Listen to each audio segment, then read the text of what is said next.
அனைவருக்கும் வணக்கம். நான் உங்கள் சதீஷ்குமார் குருசாமி.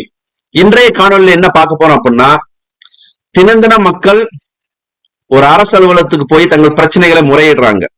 தங்கள் பிரச்சனைகள் சார்ந்த புகார் மனுக்களை அளிக்கிறாங்க. எந்த புகார் மனுவை யாருக்கு அளிக்கணும்? ஒரு அரசு அலுவலகத்துக்கு போறோம். அப்ப அதுல தாசில்தார் யாரு, டெப்டி தாசில்தார் யாரு, பியூன் யாரு, டிரைவர் யாரு, ரைட்டர் யாரு, இதெல்லாம் நமக்கு தெரியல. ஒரு விஏஓ யாரு, ஒரு ஆர்ஐ யார், ரெவன்யூ இன்ஸ்பெக்டர் யாரு, இதெல்லாம் நமக்கு தெரியல. குடிமைப் பொருள் வழங்கல் தாசில்தார் யாரு, இங்க இருக்கக்கூடிய ஆர்ஐ யாரு, ட்ரிபிள்எஸ் தாசில்தார் யாரு, இதெல்லாம் நமக்கு தெரியல. இல்ல ஒரு பிடிஓ அலுவலகத்துக்கு போறோம், அதுல டெப்டி பிடிஓ யாரு, ஜோனல் டெப்டி யாரு, இல்ல ஒரு பிடிஓ யாரு, அதுல வில்லேஜ் பிடிஓ யாரு, இதெல்லாம் நமக்கு தெரியல. இப்ப இதுக்கு ஏதாச்சும் வழிமுறைகள் இருக்கா அப்படின்னா, கட்டாயம் அனைத்து அரசு அலுவலர்களும் அடையாள அட்டை அணியணும் அப்படின்னு சொல்லிட்டு ஒரு நீதிமன்ற தீர்ப்பும் இருக்குது. அரசு அலுவலர்கள் அனுப்பிய பணியாளர் மற்றும் நிர்வாக சீர்திருத்தத்துறை மூலம் அனுப்பிய சுற்றறிக்கையும் இருக்குது.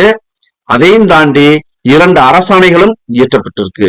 இது இன்றளவும் பின்பற்றப்படுதா அப்படிங்கிறது ஒரு மிகப்பெரிய ஒரு கேள்விக்குறியாத்தான் இருக்கு. இதை நீங்க கட்டாயம் கடைபிடிக்கணும் அப்படிங்கிறத நம்மளுடைய வேண்டுகோளாவும் இருக்கு. ஏற்கனவே நம்ம சேனல்ல சட்டம் சார்ந்து பல காணொலிகளை நம்ம பதிவு செய்யறோம். இந்த காணொலியில எந்த துறையையும் நம்ம தவறாக பேசுவதற்கோ இல்லை துறை சார்ந்த அலுவலர்களை குற்றம் சாட்டுவதற்கோ இந்த காணொலிகள் கிடையாது. இதுபோல் பல அரசாணைகள் இருக்கு, பல நீதிமன்ற உத்தரவுகள் இருக்கு, பல சுற்றறிக்கைகள் இருக்கு. இது இன்றளவும் ஒரு சில அலுவலர்கள் சரியாக பின்பற்றுறாங்க. அதை நம்ம எங்கேயுமே நம்ம குறை சொல்றது இல்லை. பின்பற்றாத நபர்கள் கட்டாயம் பின்பற்றுங்க. இதனால் மக்கள் ரொம்ப சிரமத்துக்கு உள்ளாகுறாங்க. இதெல்லாம் நீங்க பின்பற்றினீங்கன்னா மக்களுடைய பிரச்சனைகள் எளிதாக தீர்க்கப்படும், அவங்க மன உளைச்சலுக்கு ஆளாக மாட்டாங்க என்பதற்காகவே நம்மளுடைய காணொலியில பாத்தீங்கன்னா தெளிவா சுற்றறிக்கையை மேற்கோள் காட்டி பேசியிருப்போம். இல்லாத ஒரு விடயத்தை நம்ம பேச மாட்டோம். நீதிமன்ற உத்தரவையும் கட்டாயம் நம்ம படிச்சு பார்த்துட்டு அதை மேற்கோள் காட்டி தான் நம்ம பேசுவோம். நம்ம இல்லாத ஒரு விஷயத்தை புதுசாக திருச்சி ஏதோ பேசுறதுக்கான வழிவகையே கிடையாது. எனவே நீங்க சட்டம் சார்ந்த மனு எழுதணுமா, சட்ட போராட்டம் பண்ணணுமா, சட்டம் கற்றுக்கொள்ள ஆசையை தொடர்ந்து நம்ம சேனலை பார்த்துட்டு வாங்க. சப்ஸ்கிரைப் பண்ணாத நபர்கள் சப்ஸ்கிரைப் பண்ணுங்க. இந்த வீடியோ பிடிச்சிருந்துச்சுன்னா லைக் பண்ணுங்க. உங்க மற்ற நபர்களுக்கும் இது தெரியணும்னு நினைச்சீங்கன்னா ஷேர் பண்ணுங்க. கடைசி வரை இந்த வீடியோவை பாருங்க. அந்த நீதிமன்ற உத்தரவு வருவதற்கு யார் காரணமா இருந்தாங்க, அதுக்கப்புறம் ஒரு சுற்றறிக்கை அனுப்பப்பட்டிருக்கு, அது எந்த வருடம் அனுப்பப்பட்டது, எந்த தேதியில் அனுப்பப்பட்டுச்சு அப்படிங்கிற முழுமையாக பார்ப்போம். இப்ப அனைத்து அரசு அலுவலர்களும் அடையாள அட்டை அணியணும் சொல்லியாச்சு. அந்த அடையாள அட்டை அணியணும் அப்படிங்கிறது ஒரு சில இப்ப சமூக வலைதளங்கள்ல பாத்தீங்கன்னா 2017 மற்றும் 2005 அனுப்பப்பட்ட ஒரு சுற்றறிக்கையை மேற்கோள் காட்டிதான் எல்லாரும் பேசிக்கிட்டு இருக்கோம்.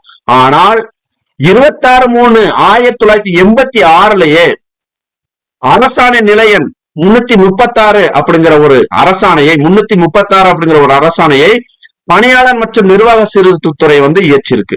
தேதி 26/3/1986.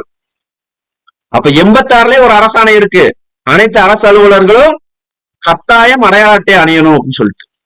அதையும் தாண்டி 2004 1/12/2004 அன்று அனைத்து அரசு அலுவலர்களும் அடையாள அட்டை அணியணும் சொல்லி பணியாளர் மற்றும் நிர்வாக சீர்திருத்தத்துறை மூலம் அரசாணை எண் 363 அப்படிங்கிற ஒரு அரசாணையை இயற்றப்பட்டிருக்கு.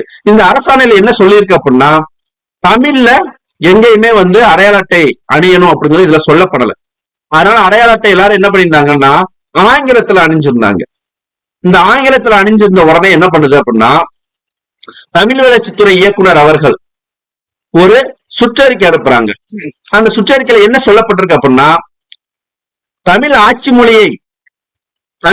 மொழி பயன்பாட்டை அதிகரிக்கும் வகையிலும் ஆட்சி மொழி திட்டத்தை முழுமையாக செயல்படுத்தும் வகையிலும் அனைத்து அரசு அலுவலர்களும் தங்களது அடையாள அட்டையை தமிழ்ல அணியணும். ஏற்கனவே ஆங்கிலத்தில் அணிஞ்சிருக்கீங்க, அதனால தமிழ் அணியணும்னு சொல்லி ஒரு சுற்றறிக்கை அனுப்புறாரு. உடனே என்ன பண்றாங்க, அந்த பணியாளர் மற்றும் நிர்வாக சீர்திருத்தத்துறை இதை தொடர்ந்து ஒரு சுற்றறிக்கை அனுப்புது. 6/1/2005 அன்று ஒரு சுற்றறிக்கை அனுப்பப்படுது.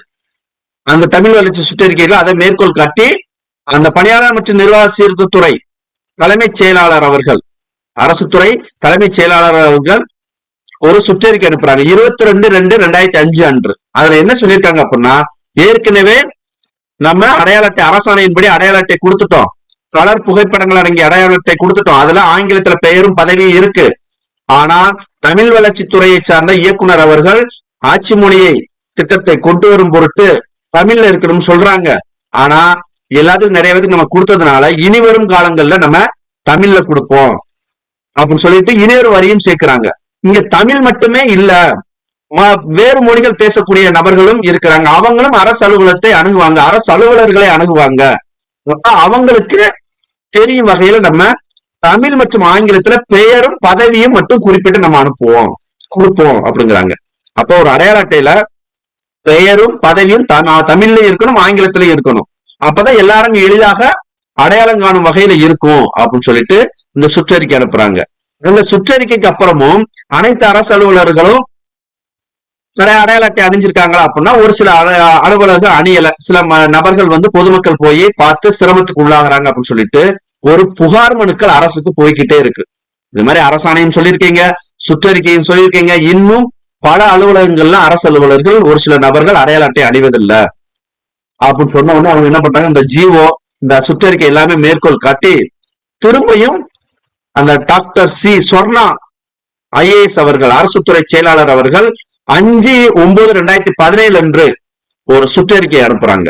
அந்த சுற்றறிக்கையில தெளிவாக சொல்லப்படுறது, ஏற்கனவே அரசாணை 363 படி அனைத்து அரசு பணியாளர்களும் அரசு ஊழியர்களும் அரசு அலுவலர்களும் கலர் போட்டோ அடங்கிய ஒரு நிழற்பட அடையாள அட்டையை அணியணும் நம்ம வந்து சொல்லியிருக்கு. அதன்படி நீங்க அணியிறீங்க. ஆனால் தமிழ் வளர்ச்சித்துறையோட சுற்றறிக்கையின்படி அவருடைய பெயரும் பதவியும் மட்டும் தமிழ் மற்றும் ஆங்கிலத்துல இடம்பெறும் நம்ம சொல்லி திரும்ப ஒரு சுற்றறிக்கை அனுப்பியிருக்கோம். உங்க சுற்றறிக்கையின்படி அது தமிழ் மற்றும் ஆங்கிலத்துல இருக்கு. இருந்தாலும் நல்லா பாட்டுங்க, இருந்தாலும் நாளடைவில் அரசு பணியாளர்கள் தங்களது அடையாள அட்டையினை அலுவலகத்தில் பணியாற்றும் நேரங்களில் அணிந்து பணியாற்றுவதில்லை என்பது தொடர்பான புகார் அரசுக்கு வந்த வண்ணமே இருக்கிறது. இதை நான் சொல்லல, அந்த சுற்றறிக்கையிலே சொல்லப்பட்டிருக்கு. பணியாற்றும் நேரத்தில் அரசு அலுவலர்கள் அரசு அலுவலகத்தில் நீங்க பணியாற்றும் நேரத்தில் அடையாள அட்டை அணியல அப்படிங்கிறத புகார் வந்த வண்ணம் இருக்கிறது. அதனால் கட்டாயமாக அரசாணையும் அரசு துறை கடிதங்களையும் நீங்க பின்பற்றணும். இதனை உங்களுடைய கீழ்நிலை சார்நிலை அலுவலர்களுக்கு மாவட்ட ஆட்சியர்கள் அறிவுறுத்துங்க அப்படின்னு சொல்லி அனைத்து மாவட்ட ஆட்சியர்களுக்கும் இந்த சுற்றறிக்கை அனுப்புறாங்க. சரி, இந்த சுற்றறிக்கை அனுப்பிய பின்பும் வந்து அடையாள அட்டை அணியப்பட்டுச்சா அப்படிங்கிறது ஒரு மிகப்பெரிய கேள்விக்குறி. அப்பையும் என்ன பண்றாங்க, அடையாள அட்டை அணியாம மெத்தன போக்குல இருக்குது. அப்ப என்ன பண்றாங்க அப்படின்னா, எல்லாத்துக்கும் ஒரு தெரிந்த நபர் கலைமாமணி, ஈரோடை சேர்ந்த கலைமாமணி ஓவிய ஆசிரியர் எம் ஏ வள்ளிநாராயணன் அவர்கள் 24/6/2018 அன்று சென்னை உயர்நீதிமன்ற தலைமை நீதிபதி இந்திரா பானர்ஜி அவர்களுக்கு ஒரு கடிதம் எழுதுறாரு. இது மாதிரி அரசாணை வந்து 1986 அரசாணை எண் 336 இயற்றப்படுது.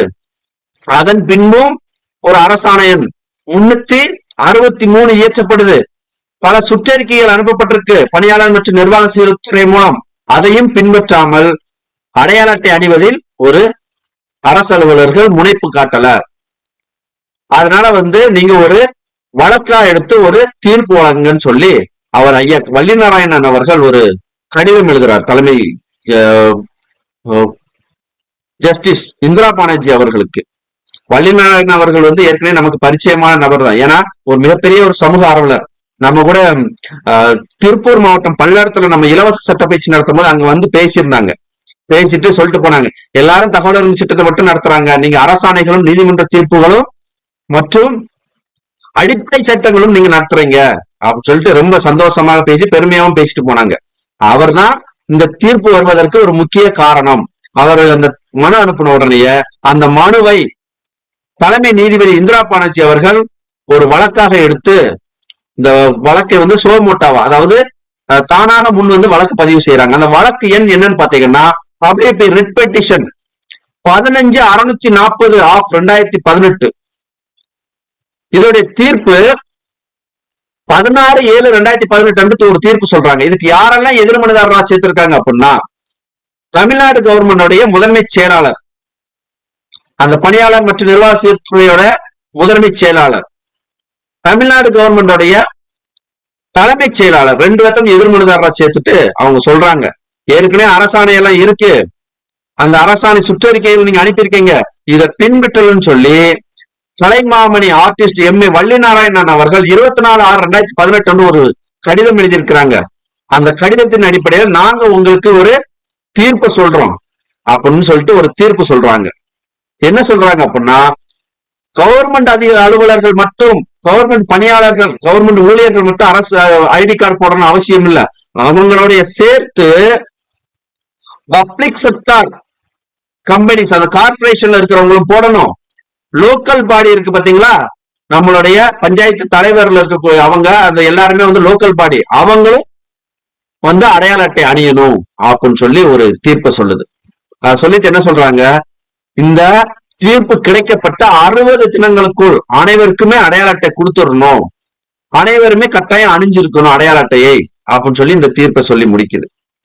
சோ இந்த தீர்ப்பு கிடைச்ச உடனே அந்த டாக்டர் எஸ் ஸ்வர்ணா ஐஏஎஸ் அவர்கள் மீண்டும் ஒரு சுற்றறிக்கை அனுப்புறாங்க. யாருக்கு அப்படின்னா, அனைத்து அரசு துறை செயலாளர்களுக்கும் அனைத்து மாவட்ட ஆட்சியர்களுக்கும் ஒரு சுற்றறிக்கை அனுப்புறாங்க. அது எந்த தேதியில் அனுப்புறாங்கன்னா 23/8/2018 அன்று அனுப்புறாங்க.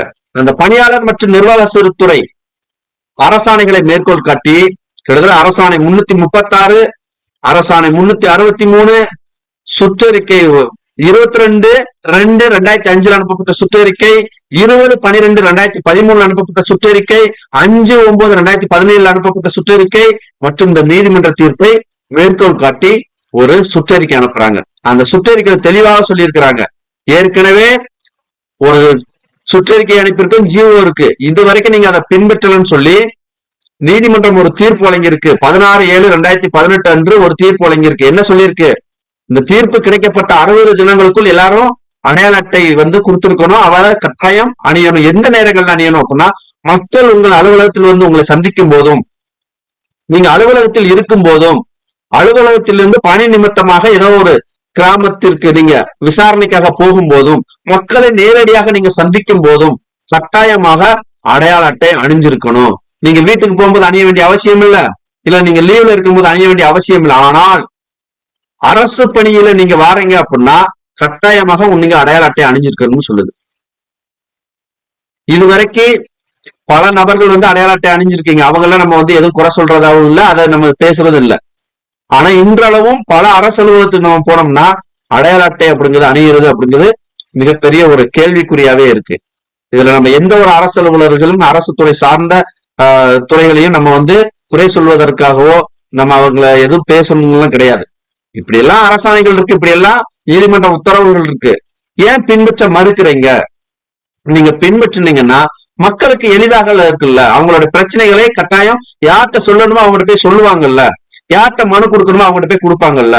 அவங்க அதை தேடி அவங்க அங்க போறதுக்கு மிக சிரமப்படுறாங்க. அதுதான் இந்த தீர்ப்புலையும் சுற்றறிக்கையிலும் சொல்லப்பட்டிருக்கு. இதுபோல் சட்டம் சார்ந்த காணொலியை பார்க்கணுமா, சட்டம் போராட்டம் பண்ணணுமா, சட்டம் கற்றுக்கொள்ள ஆசையா, சட்டம் சார்ந்த மனு எழுதணுமா, நம்மளுடைய சேனலை தொடர்ந்து பாருங்க. சப்ஸ்கிரைப் பண்ணாத நபர்கள் சப்ஸ்கிரைப் பண்ணுங்க. இந்த மாதிரி வீடியோ பிடிச்சிருந்துச்சு அப்படின்னா லைக் பண்ணுங்க. இன்னும் நீங்க பல அரசு அலுவலகத்துக்கு போவீங்க, அங்க நீங்க அந்த அரசு அலுவலகத்துல அடையாள அட்டை அணிஞ்சுதான் பணிபுரியுறாங்களா என்பதை கமெண்ட் பாக்ஸ்ல நீங்க கமெண்ட் பண்ணுங்க. எத்தனை அரசு அலுவலகத்துல இன்னும் அடையாள அட்டை அணியப்படல என்பதை நீங்க சந்திச்சக்கூடிய பிரச்சனைகளும் கமெண்ட் பண்ணுங்க. இது சம்பந்தமாக அடுத்த ஒரு காணொலியில் நம்ம சந்திப்போம். நான் உங்கள் சதீஷ்குமார் குருசாமி. நன்றி.